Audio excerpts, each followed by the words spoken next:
Good afternoon and welcome to BJC Mitzvah A, new mitzvah number 177, mitzvah that keeps us on its way. And this mitzvah is entitled Tumah, impurity of a house with a Tzaraas Affliction. We'll learn all about it, also found in the third book Vayikra, Parshas Mitzvah. The obligation regarding the Tumah of a house with a Tzaraas Affliction, says the pasuk, the verse, when you arrive in the land of Canaan, Israel, that I give you for a possession, and I will place a Tzaraas affliction upon a house in the land of your possession. The one to whom the house belongs shall come and declare to the Kohen, saying, something like an affliction has appeared to me in the house. And that's again from Leviticus, Vayikra, third book, Parshas Mitzvah. In previous mitzvahs, Chinuch discusses the laws relating to the Tzaraas that affects people. That was Mitzvah 169.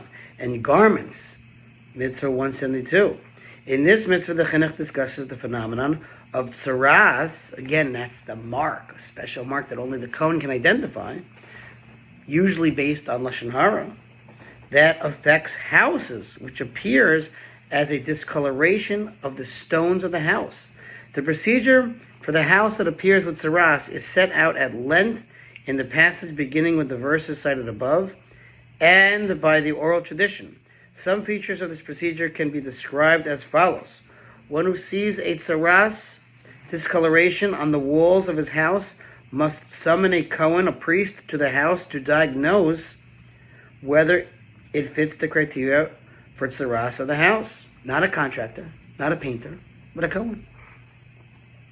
If it does, the Kohen declares the house muskar, or in a state of hezker, for 7 days. Literally, that means closed. When the house is in this state, everything in the house becomes impure, ritually impure. The Kohen then returns on the 7th day to re-examine the nega, the Tzaraas affliction.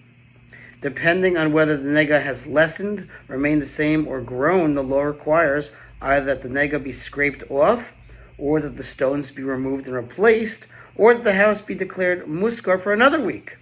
If the nega returns after the stones are replaced, the entire house must be demolished. If the nega diminishes after the 2nd week, or does not return after the stones have been replaced, the purification ritual described in Mitzvah 173 is performed upon the house, and it is then declared tahor, ritually pure. Okay. All right, so we'll go more into this, God willing, tomorrow. Thanks for listening to sponsor A Future Mitzvah 36, 100 for the gold. Have a great day.